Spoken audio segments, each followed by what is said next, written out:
Bring it. Hey, the one thing that when this CCP virus originally started late last year in China, Yeah. my wife got texts from people, people that had family in Wuhan and everything else. Yeah. And, I never thought of it before, but the one thing she said is what the Chinese did is they basically shut down the city. And when I mean shut down the city, I don't mean you can go out and go around and stuff. They literally shut down the city. You couldn't leave your apartment building, Like right? ghost town type shit. Yeah.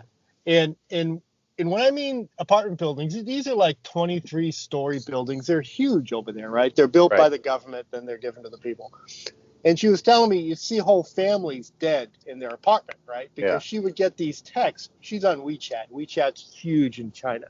Yeah. And the families would say, yeah, these families were dead in their apartments. And they didn't die from disease. What they did was they died from starvation or some other reason Yeah. because they literally couldn't go out and get anything. And the delivery of food was like scattered because they didn't mobilize the military till later. And, things are always screwed up. Right. And so a lot of the deaths there weren't from the disease, but quote unquote, they died from COVID. Yeah. Right? Yeah. And I never thought about that before. And then what's happening, you haven't heard from the coronavirus in China in a long time. They had 29,000 deaths. I don't remember what the deaths was, but relatively speaking, worldwide, it was very low. Yeah. And the numbers are just completely fake, just like everything else you Right. get from Right. there, right? Yeah. Well, So, look at. yeah, a few weeks ago, she started getting these, because WeChat is like Facebook. You kind of get a feed and everything. Yeah. And she's noticed a lot of her friends were mentioning, yeah, this apartment complex was closed in Beijing. They can't specifically talk about the disease because if they did, they get in a mess of trouble, And Yeah. her sister is a nurse in Beijing in a hospital. First of And all, is she's, WeChat monitored? of course it is, yes, Oh, it is. heavily Okay. monitored because it's a Chinese thing. So Right. yes, not just monitored, it's heavily monitored and curbed by the government. Not like Right. here where the companies do it. Right. It sounds like we're totally free, but it's not. I mean, here it's curbed by the companies, which Right. are doing the thing. And instead of arresting people, they completely destroy their lives when they're Right. here. So, but they're arrested, and they're quote unquote re-educated. Right. So her sister's been saying, yeah, their hospital's been busy lately. And she can't really elaborate on it, but you all know what it is. And this is in Beijing. So they're having massive problems there also with complete lockdowns.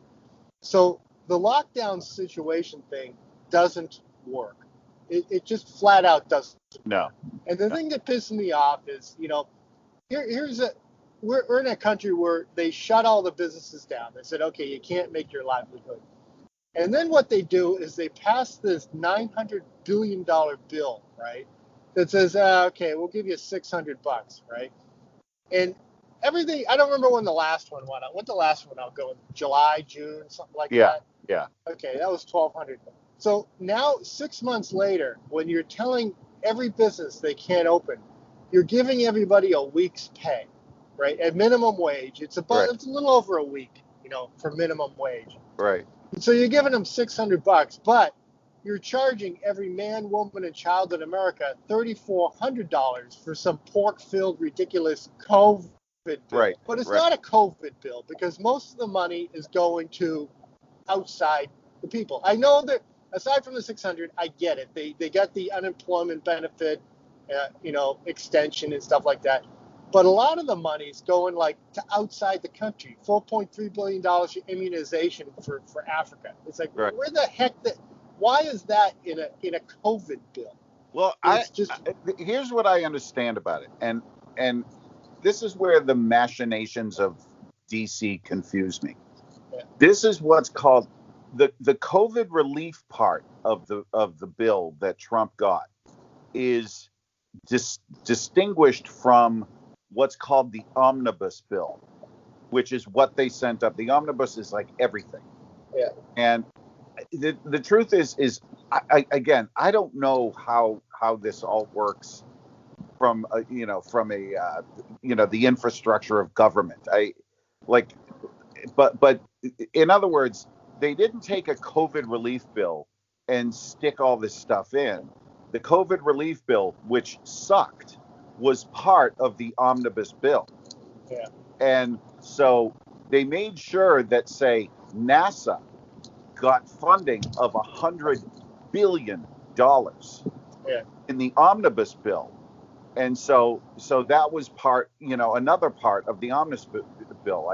The COVID relief part was the smallest part, or it was. Yeah, but you figure it's the biggest problem in the United States this year. Why can't they work a little bit harder and make it a separate bill? I agree. Because they want to hide shit. That's the whole point, and we all know that. It's absolutely true. And this is where I was telling you the other day that I got into this with that writer Jay Caruso, who's supposedly a conservative.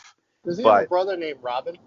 Robinson, and a butler named Wednesday or Friday, whatever the hell his name is. But yeah, like he's like, well, Trump asked for all this stuff during his 4 years, and it's like Trump didn't ask for it to be glued in with the COVID Relief Act, and that's the thing is what frustrated me about that situation was, why do these fucking journalists keep covering for the shenanigans? And that's an understatement. For the fucking horrible shit. Robbery. How about robbery? The robbery. You're right. Yeah, that's even it's a robbery. That's why people like me don't trust the media anymore. Yeah. The media is a problem, because if you went up, if I was telling you a story about something that went on, and 50% of it was true, and 50% of it was bullshit, you can't believe it, even though there are demonstrable evidence-based facts in what I told you, but only half of them have that. The other half is bullshit. That's what we have with journalism today, But anyway, I'm sort of going off the subject of what you said, but that's what I understand the COVID thing to be. Now, then Trump gets this omnibus bill, and what I thought, like then he comes out and he has this speech, which wasn't covered by any. Yeah, it wasn't. Nobody I know heard it. Nobody. I thought it was a great speech. It was a great speech. And the only way that you heard it is if you follow somebody on Twitter, or somebody posted it to Facebook and directly sent it to you. That's how I found it. Yeah, it got millions of views on like YouTube and all around, but it was not covered by the news. Usually when the president makes a statement like that. But what he said in that statement was because the media would have just fucking covered it up. Yeah. If he didn't make that statement, the media would have just said Trump refuses to sign COVID relief bill. Yeah. Because they hate him. Yeah. And they've made they've made it painfully obvious that they just don't like him. Yeah. And because he doesn't respect them. That's right. Why. Yeah, because he doesn't. It's not because of something he did. Yes. But because he doesn't respect them, because he thinks they're completely useless. Yes. And he's actually come out and said I'm so sick of he lies. Jake Tapper said this about his Kayleigh McEnany, the White House spokeswoman, and they all say Trump lies. He just lies like he breathes. He just, and it's like, okay, give me an example of a lie. I've asked people that question before. Give me an example of a lie. Yeah, me too. I've done that too. I can't come up with any right now. Yeah. You know what they always come up with for me is, it was like when he said at the inauguration, it was the biggest inauguration of all time, and it wasn't, and it's like, that's not a fucking lie. That's just grandstanding. He exaggerates. That's for sure. He's a New Yorker, and he's a bold. He's a back-ass businessman, and he absolutely does. And every guy you sit next to in a bar and have a conversation with exaggerates. We all do. Yes. We all. Oh yeah, I would never do that. Of course you would do it sometimes. Yeah, I know. Like we all say that shit. And that's the thing again that I think appeals to a lot of people is he kind of talks to us like a real guy. If Trump was coming out and saying he was going to do something and then does the opposite secretly, I'd have a fucking problem with that. But But like, and some people are like, why did Trump sign this bill when he said he wasn't going to sign the bill? Well, what he did in saying that, that video that came out, was he illustrated all of the greasy, disgusting pork that Congress just shoves in to this stuff in the guise of helping us.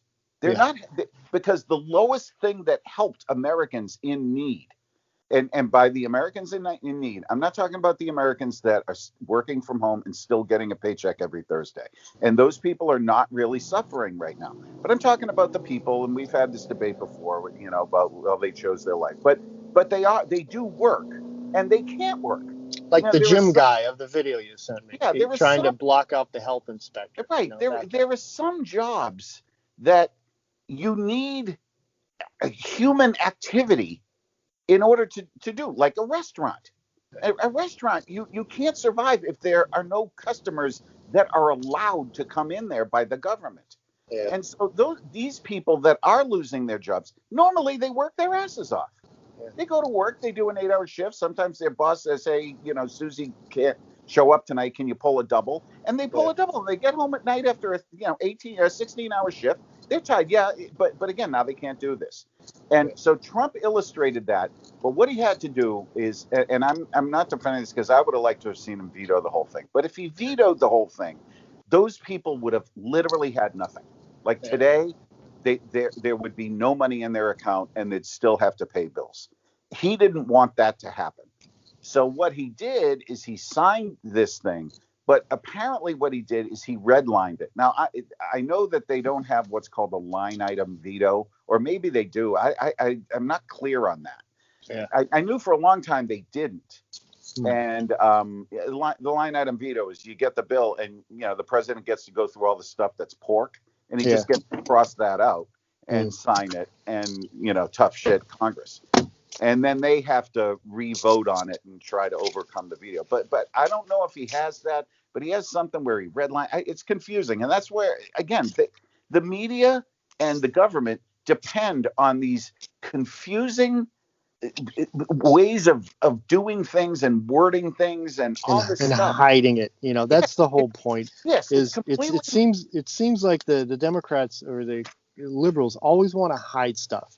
Mm-hmm. Like it's like, let's bring it in the light. Let's see it. Let's do it. What's wrong with that? Why are you trying to hide it? Well, that's what I don't understand. You just sent me this morning a fucking great article. Okay, that one on the hemophilia one, the Milton Friedman one. Oh, I love Milton Friedman, and if you haven't seen his PBS series called Free to Choose, try to get a hold of it. It's friggin' great. It explains things really. I've loved Milton Friedman since college. I took a course in economics. Oh, he's that old, huh? Oh, yeah. And but anyway, the thing that I liked about that article is the writer at the beginning of the article gave an not critical view of Keynesian economics and what Keynes said you should do, and then the view from Milton Friedman and what they should do. That's how the media should be reporting things, giving you both sides fairly giving both sides and letting the reader decide, well, I don't know, that Keynesian thing, it sounded good, but it's not good. Or that Friedman thing, it sounds good, but I like this other guy. That's how we should be reading the articles, but we're not. We're not getting that. We're getting their opinion. We're the one-sided opinion. Oh, yeah. Like the headline, there was a headline in something, Trump acting like frat boy. Over the election thing, or pouting, using the word pouting.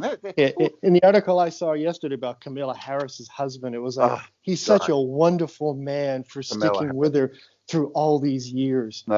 She just slept her way up to the top. It's like, okay, you wanted the cancel culture or whatever, but now you're taking advantage of it. Which one is it? Because it worked out for you. That's okay. Yeah. And it's a problem. I mean, journalism is broken. See, the reason that journalists get press passes and can go to the White House and sit in a room and talk directly to the president is because we can't. Yeah. You and I can't. We can't go and stand in a line and try to ask a president our questions. We can't.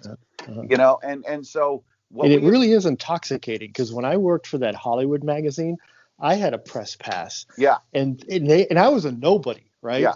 Yeah. Working on technology, and I got everything for free. It Yeah. was awesome. And I know it sounds weird. I could flash that badge. It's intoxicating. It is. It's like a drug. It really is. Yeah. Yeah. And so that's what these guys have. Now these journalists, they believe that they're the important ones. They're not. They're idiots like me. Yes. And it's like you that got a press pass. I know. It's amazing. And not only are they getting the press pass, like you got free shit when you'd go to trade shows and stuff like that. It was awesome. And you get all this stuff. Well, they're like the Jake Tappers and Brit Humes and Brett Bears and all those guys from CNN. They're not only getting that free shit, they're getting stock tips. They're getting invited to parties and meeting people and all this stuff. And look at the lives they live. They don't want that to go away. And that's what happened with Trump. Trump and the Congress, they don't want it to go. Nobody in government wants this gravy train to stop. But here comes Trump barreling in like a fucking bull in a china shop, only not walking through gently. He's fucking wagging his tail all over the place, and they don't like it. They don't like that their apple cart has turned upside down. So I am not a Trump fanboy. I'm not. I don't sit here and go like, oh, Trump MAGA 2020, and all that shit. I don't. The reason I like Trump is because he came in and said, these people are greasy motherfuckers, and you need to be aware of that. And if there's one thing that we got from his 4 years, 75 million people in this country are now aware of what's going on, including your Chinese wife. Yeah, and she is a MAGA lady, because she grew up during the Cultural Revolution in the mid-60s. Yes, she lived in Square, didn't she? Yeah, literally, she heard the shots going. Yeah, but she's seen this before with the Red Guard. That's why she's literally afraid, because she's seen this stuff happen. Tell me about her shit. I'm like fascinated by it. You should have a friggin' podcast. There you go. Hey, I gotta go. All right. Okay, talk to you later.